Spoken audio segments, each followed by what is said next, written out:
La tentation d'Adam et d'Ève. Après la rébellion de Satan dans le ciel, il s'est fait précipiter sur la terre avec le tiers des anges. En arrivant sur la terre, il voulait s'en prendre à Dieu, et accomplir en même temps sur la terre, sa vision originelle, qui est de devenir Dieu. Il cherche alors à s'emparer de ce qui est le plus précieux aux yeux de Dieu, c'est-à-dire de l'homme, de l'œuvre de Dieu, qui est la création dans son ensemble. Pour s'approprier de l'homme, il faut d'abord lui éloigner de Dieu, lui procurer du bonheur, pour ensuite l'humilier et l'asservir. La première étape consiste à le ramener à se douter de la parole de Dieu, en attaquant celui qui a été le plus faible dans la foi. Quand il dit à la femme, Dieu a-t-il réellement dit, vous ne mangerez pas de tous les arbres du jardin?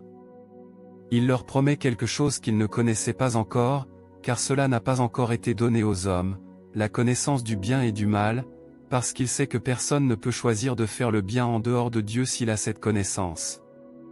Une fois que le péché a été commis, c'est donc fait, Satan arrive à trahir à la fois Dieu, et les hommes, en se servant de la justice, et de la fidélité de Dieu envers tous.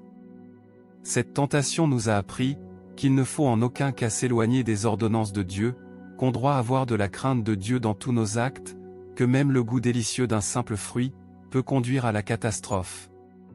Cette tentation nous a aussi appris, que Dieu est à la fois un Dieu d'amour et de justice. Que son amour, et sa justice se manifestent envers tous, peu importe qui ils sont. La tentation d'Ève, et ensuite d'Adam, est une cicatrice que portent tous les hommes. Cela nous rappelle tous les jours, qui est notre maître, et qui est notre ennemi.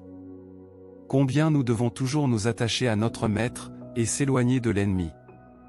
Cette cicatrice nous rappelle, qu'un simple moment très agréable de 15 minutes peut nous détruire, un simple regard de quelques secondes peut nous conduire à la mort, une simple colère dans un instant que causer notre ruine. La vie est devenue ainsi depuis l'apparition du péché dans le monde. Jamais seul avec Jésus sur le chemin du salut.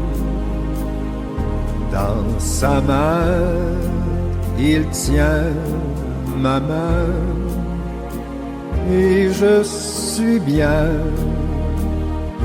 Jamais seul avec Jésus sur le chemin du salut.